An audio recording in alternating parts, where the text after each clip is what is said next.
नमस्कार दोस्तों, आपका हार्दिक स्वागत है बिब्लियोफाइल के डिजिटल प्लेटफॉर्म पर। मैं दिनकर राणा हमेशा की तरह आपका स्वागत करता हूं।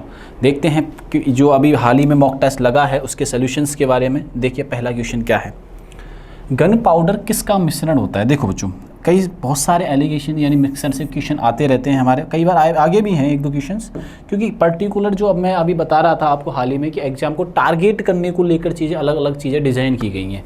पहले क्या होता था कि हम कुछ टॉपिक मिस कर जाते थे तो काम चल जाता था, लेकिन अभी क्या चीज़ें हुई हैं कि हम टॉपिक को मिस नहीं कर सकते, पता लगे कि एग्जाम में उसी टॉपिक से बहुत सारे क्वेश्चंस आ गए।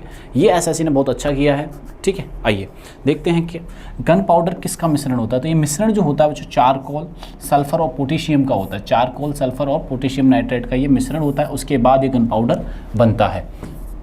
गन पाउडर हम लोग इसे ब्लास्ट करने के लिए, जैसे कि दिवाली आएगी जब इसका यूज़ खूब सारा होगा, तो इसी का आप पता रहे कि इसमें क्या क्या चीज़ें यूज़ की जा रही हैं। तो यूज़ की जाती है charcoal, sulphur and potassium nitrate का यूज़ किया जाता है। वॉइस क्लियर है? ठीक है, आइए सेकंड क्वेश्चन देखते हैं। Which of the following supports particle nature of photons. हमसे ये पूछा जा रहा है कि फोटोन के कण बनने की प्रकृति में निम्नलिखित में से किस प्रवृत्ति की होती है। अब बात ये आती है कि फोटोन क्या होते हैं। अगर मैं साइड में हो जाता हूँ थोड़ा सा, फोटोन क्या होता है ये बात ध्यान रखिएगा आप लोग। फोटोन के एनर्जी के पैकेट्स होते हैं बच्चों। क्या होते हैं? एनर्जी के पैकेट होते हैं। जैसे मैं आपको एग्जांपल देके भी बताऊंगा, एनर्जी के पैकेट होते हैं। इनमें मास नहीं होता है। इसमें क्या नहीं होता बच्चों? मास नहीं होता, मास नहीं होता। जैसे लाइट को देखते हैं, जैसे लाइट यहाँ स्टूडियो में लगी हुई है, आपके घरों में लाइट लगी हुई है। लाइट क्या है? छोटे छोटे पार्ट जो फोटॉन्स हैं उनका एक कलेक्शन रूप है। ठीक है, तब वो लाइट हमें दिखाई दे रही है, मतलब छोटे छोटे कण हैं। एक तरीके से आप इस बात को ऐसे समझ सकते हो कि लाइट छोटे छोटे कणों को मिलती है और छोटे छोटे कणों को कहते हैं हम फोटोन। इसमें एनर्जी पैकेट होते हैं। देखो ये क्या होते हैं? ऊर्जा के पैकेट होते हैं और इसमें मास नहीं होता। ये दोनों बातें आप याद रखना। हमसे पूछा क्या गया है कि फोटोन के कण बनने की प्रकृति निम्नलिखित में से किस पर टिकी है। तो वो टिकी हुई है फोटो इलेक्ट्रिकल इफेक्ट पर, यानी कि प्रकाश वैद्युत प्रभाव पर। ये हमसे पूछा गया है। स्वाभाविक रूप से घटित होने वाला सबसे भारी तत्व कौन है? स्वाभाविक से मतलब है नेचुरल। ठीक है ना, नेचुरल। एक तो है आर्टिफिशियल, और पहले नेचुरल की बातें करते हैं फिर आर्टिफिशियल की बात करेंगे। आर्टिफिशियल तो है बच्चों यूरेनियम। सॉरी, आर्टिफिशियल मैंने गलत बोला, नेचुरल यानी कि प्राकृतिक की हम बात कर रहे हैं। स्वाभाविक, प्राकृतिक कौन सा है बच्चों? यूरेनियम है। ये बात आप लोग यहाँ से ध्यान रखना। ठीक है, अब आर्टिफिशियल की बात जब आती है तो आर्टिफिशियल कौन सा है बच्चों? आर्टिफिशियल है आर्गेशन। ठीक है, ये 118 पे आता है। ठीक है, आर्गेशन है, एटॉमिक नंबर जो इसका 118 है, और ये कौन सा है? आर्टिफिशियल है, और इसका कौन सा है? 92। ये बात आप लोग यहाँ से ध्यान रखना, तो आंसर हो जाएगा हमारा यहाँ से डी। ठीक है, वॉइस क्लियर है? कभी अभी क्या होता है माइक बंद हो जाता है, अपन भूल जाते हैं। आइए आगे चलते हैं। साबुन किसका सोडियम साल्ट है? हमसे पूछा जा रहा है कि साबुन जो है सोडियम किसका साल्ट है। तो ये होता है स्टेरिक अम्ल का। किसका होता है बच्चों? स्टेरिक अम्ल का होता है। ये बात आप लोग यहाँ से ध्यान रखें। 100 सोडियम साल्ट ऑफ ये थी। ठीक है, क्लियर हो गया? यहाँ से स्टेरिक का हो गया है। आइए, सल्फर डाइऑक्साइड किसके द्वारा रंजक पदार्थ विरंजित करता है? ठीक है, तो ये तनुकरण नहीं है, हिंदी का गड़बड़ है, इसको सही कर लीजिएगा, रिडक्शन। ठीक है ना, ये बात ध्यान रखना। तो आंसर हमारा यहाँ से क्या आ जाएगा? रिडक्शन हो जाएगा। ठीक है, आइए आगे चलते हैं। निम्नलिखित में से कौन सा कर अप्रत्यक्ष कर है? ठीक है, अप्रत्यक्ष मतलब कि कर दो टाइप से चलते हैं। टैक्सेस की बात कर लेते हैं अपन लोग, डायरेक्ट एंड इनडायरेक्ट। डायरेक्ट और इनडायरेक्ट, इनको हिंदी में जो बोला जाता है इनको तो क्या बोलते हैं बच्चों? प्रत्यक्ष कर और अप्रत्यक्ष कर।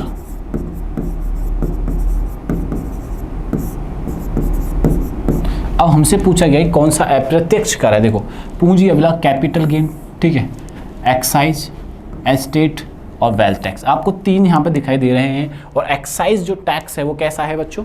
इनडायरेक्ट है। आप लोग ध्यान रखना एक्साइज। बाकी जो तीनों चीज़ें दे रखी हैं मैं आपको क्लियर कर देता हूँ यहाँ से। जैसे कि मैंने कहा कैपिटल गेन टैक्स। ठीक है, कैपिटल गेन चीज़ों से आता है। वेल्थ संपत्ति से रिलेटेड होता है। एस्टेट यानी कि संपदा से। जो इनडायरेक्ट टैक्स जो है वो है एक्साइज ड्यूटी। ये बात आप लोग यहाँ से ध्यान रखिएगा। ठीक है, आइए नेक्स्ट चलते हैं। निम्न प्रदूषकों में से कौन जैव विघटित है? तो यह है सैवेज यानी वहित मल। ये बात ध्यान रखिएगा। निम्न प्रदूषकों में से कौन जैव विघटित है? वो है वहित मल। झील अथवा तालाब के सतह पर जल पर पादप्लवक के तेजी से बढ़ने वाले पुंज को क्या कहते हैं? मतलब ये कह रहा है ये कि झील और तालाब की सतह पर जो पादप्लवक जो होते हैं उनके जो ढेर होता है बढ़ने वाले पुंज को क्या कहते हैं? ढेर जो तेजी से बढ़ता है ना उसको क्या बोलते हैं? उसको बोलते हैं यूट्रोफिकेशन। उसको क्या बोलते हैं? सुपोषण। ये बात आप लोग यहाँ से ध्यान रखिए, यूट्रोफिकेशन उसको बोला जाता है। आइए, टेलीफोन लाइनों को कंप्यूटर पर किसके माध्यम से जोड़ा जाता है? तो टेलीफोनों को जो जिनके माध्यम से जोड़ा जाता है वो होते हैं मोडेम। उनको किसके माध्यम से जोड़ा जाता है बच्चों? मोडेम के माध्यम से जोड़ा जाता है। तो टेलीफोन लाइन कंप्यूटर जो होते हैं उन किसके थ्रू? मोडेम के थ्रू जोड़ा जाता है। ये बात आप लोग यहाँ से ध्यान रखिएगा। न्यूक्लियर रिएक्टरों में विमंदकों का प्रयोग किस लिए किया जाता है? कि वो न्यूट्रॉनों को मंद कर सके। किसको क्या कर सके? Slow down the neutrons. Nuclear रिएक्टरों में विमंदकों का प्रयोग किस लिए किया जाता है? न्यूट्रॉन मंद करने के लिए किया जाता है। ये बात आप लोग यहाँ से ध्यान रखिएगा। अब आइए यहाँ पे, अब हिस्ट्री का क्वेश्चन है, बहुत इंपॉर्टेंट है। ये क्लासेस मैंने कई बार करवा भी रखे हैं ऐसे क्वेश्चंस कि कैपिटल्स से रिलेटेड पूछ लिया जाता है, डायनेस्टी के फाउंडर्स पूछ लिए जाते हैं और उनके वास्तविक फाउंडर्स पूछ लिए जाते हैं। ऐसे करके एसएससी ने बहुत सारे क्वेश्चन आपसे पूछ रखे हैं। निम्नलिखित में से मिलान कीजिए। जैसे कि चालुक्य कहाँ पे है? वातापी से संबंध रखता है। इसकी कैपिटल है होयसल कौन सा है? द्वार समुद्र। ये बात आप लोग यहाँ से ध्यान रखना। राष्ट्रकूट का क्या है बच्चों? इसका है मलखेड़, ठीक है, मालाखेड़ा भी बोलते हैं इस चीज़ को। काकतीय का क्या है? वारंगल। तो आप ऐसा ऑप्शन देख लीजिए। तो ऑप्शन ये क्या है यहाँ पे? ए मैच खाता है। अगर आपको दो भी याद है तो आपको चल जाएगा। अगर आपको एक भी पता होता ना, देखो ए में क्या है? सेकंड है, बाकी किसी में भी नहीं है। देखो किसी में भी नहीं है आपका। अगर आप ढंग से अगर एक क्वेश्चन भी पढ़ते, एक आंसर भी करते, बाकी कर सकते थे, ठीक है। ये ऑप्शन से भी कई टाइम ऐसा होता है, बहुत सारे क्वेश्चन हल हो जाते हैं। आइए, महात्मा गांधी की विश्व में सबसे लंबी मूर्ति कहाँ पर स्थित है? तो ये है बिहार में, बिहार के पटना। बिहार की कैपिटल क्या है बच्चों? पटना में ये स्थित है। ये बात आप लोग यहाँ से ध्यान रखना।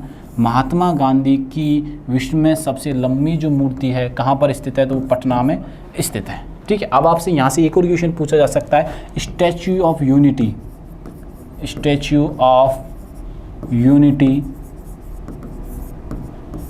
कहाँ पर स्थित है बच्चों? ये आपको बताना है कहाँ पर स्थित है। ये बात आप लोग यहाँ से ध्यान रखना। इस क्वेश्चन का आंसर जो हो जाएगा पटना। अगर ऐसे क्वेश्चन भी पूछ लिए जाते हैं, ये चंपारण किस शहर में है, लखनऊ किसकी राजधानी, पटना किसकी राजधानी और राजकोट किस राज्य में स्थित है, ठीक है। तो ये तो अपना गुजरात में है। कई लोग सोचते हैं गांधी जी गुजरात, तो गुजरात कर देते हैं। पटना बिहार में है और चंपारण भी कहाँ पे बच्चों? बिहार में है। और लखनऊ किसकी राजधानी है? यूपी की ये राजधानी, पटना बिहार की राजधानी है। ये बात आप लोग यहाँ से ध्यान रखना। अगर आपसे एक और क्वेश्चन पूछा जा सकता है, मेरे माइंड में आया अभी, लखनऊ नदी किस नदी के किनारे स्थित है, पटना किस नदी के किनारे स्थित है? ये आपको कमेंट बॉक्स में बताना है। चंपारण का भी बता सकते हो आप।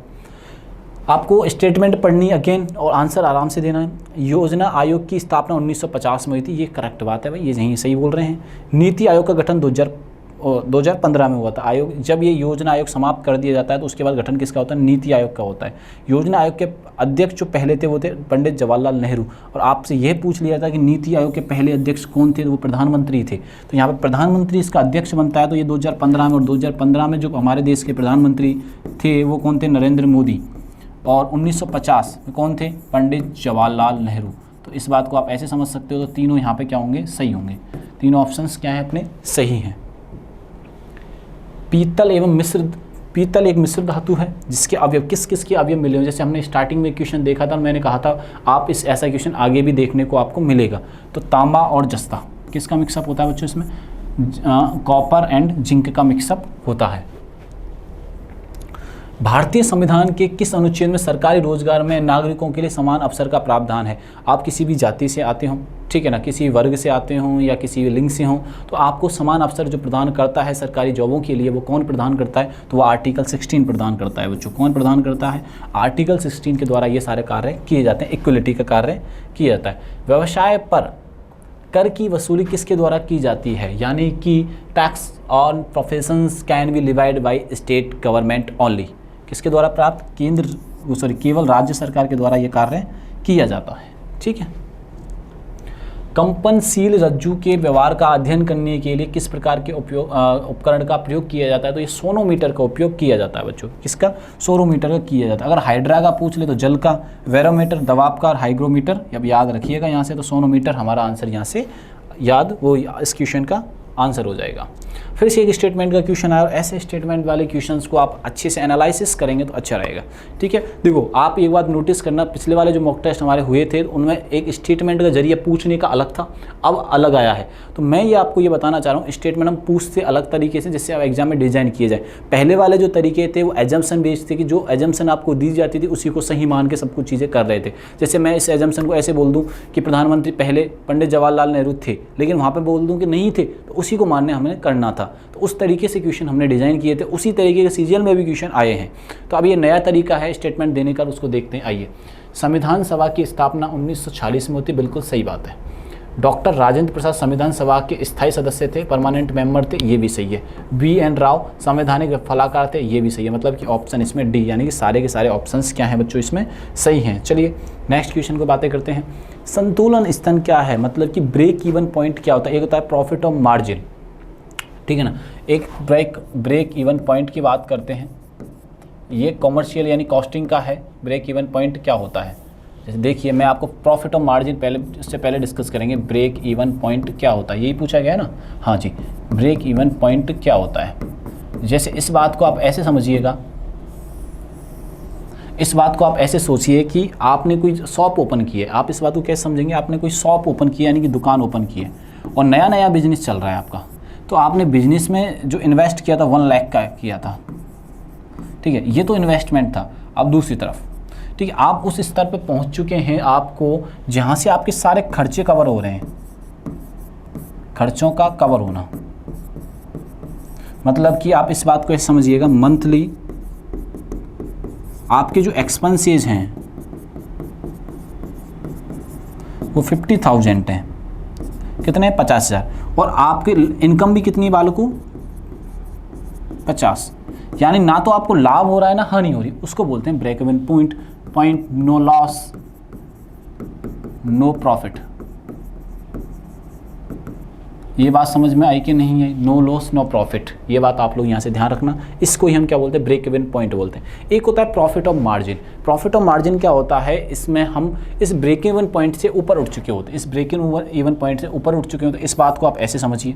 एक एग्जाम्पल मैं लेता हूँ, उस बात को कैसे समझोगे आप, कि एक तरफ आप ध्यान दीजिए, मैंने कहा था यहाँ पे एक्सपेंसेस 50,000 है। एक्सपेंसेस कितने बालकों? 50,000। अब इनकम कितनी हो रही है आपकी यहाँ पे? 60K, यानी कि 60,000। तो आप प्रॉफिट ऑफ मार्जिन और सेफ जोन में पहुंच चुके। ब्रेक इवन पॉइंट भी सेफ जोन होता है, लेकिन उसमें प्रॉफिट नहीं हो रहा होता है। और प्रॉफिट ऑफ मार्जिन क्या होता है? इसमें प्रॉफिट हो रहा होता है। प्रॉफिट ऑफ मार्जिन इसको कॉस्टिंग की लैंग्वेज में बोला जाता है, प्रॉफिट ऑफ मार्जिन। ये बात ध्यान रखना। आइए, प्रॉफिट ऑफ मार्जिन, इसको आप समझ सकते हो, ठीक है। ये बात आप लोग यहाँ से ध्यान रखना। देखते हैं, फर्म शून्य लाभ स्थिति में होती है। शून्य लाभ स्थिति में मैं यही बोलना चाह रहा हूँ, बाकी देख लीजिए ऑप्शन आप। दीर्घ अवधि नहीं है, उत्पादों की न्यूनतम हानि, विक्रेता अधिकतम लाभ अर्जित करता है, नहीं, डी आंसर हो जाएगा, ठीक है ना। ये बात आप लोग यहाँ से ध्यान रखिएगा। जहाँ कोई कानून नहीं होता वहाँ कोई स्वतंत्रता नहीं होती। यह किसने कहा था? तो ये लॉक ने कहा था। ये किसने कहा था? लॉक ने कहा था। ये बात आप लोग यहाँ से ध्यान रखिएगा।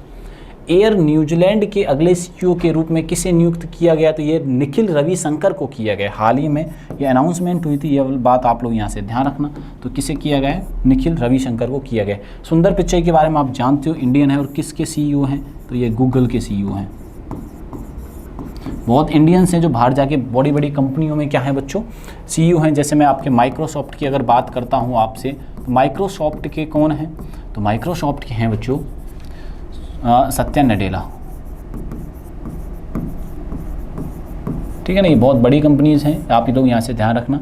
एक पराग अग्रवाल भी थे जो ट्विटर के सीईओ बने थे, लेकिन बाद में इलॉन मस्क के द्वारा परचेज करने पर उन्हें वो वहाँ से रिमूव कर दिया जाता है। इलॉन मस्क ट्विटर के,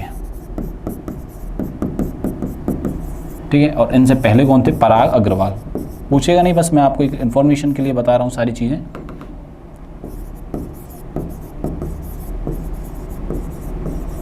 ये बात आप लोग यहाँ से ध्यान रखिएगा। MS धोनी ने हाल ही में किस डिजिटल बीमा कंपनी के साथ ब्रांड एम्बेसडर और रणनीतिक निवेशक के रूप में साझेदारी की है? तो एको के साथ की है, ECKO यानी एको के साथ इन्होंने साझेदारी की है। हाल ही में रक्षा लेखा महानियंत्रक के रूप में किसने पदभार संभाला है? तो ये संभाला है बच्चों राजकुमार अरोड़ा ने। किसने संभाला बच्चों? राजकुमार अरोड़ा ने। ये बात आप लोग यहाँ से ध्यान रखिएगा। चलिए नेक्स्ट क्वेश्चन पे चलते हैं। विश्व उद्यमी दिवस हर साल किस तारीख को मनाया जाता है? तो ये मनाया जाता है बच्चों 21 अगस्त को ये मनाया जाता है। ये बात आप लोग यहाँ से ध्यान रखिएगा। चल सकते हैं आगे आपकी इजाज़त हो तो चलिए नेक्स्ट क्वेश्चन पे चलते हैं। लास्ट एंड फाइनल है इस सीरीज़ का।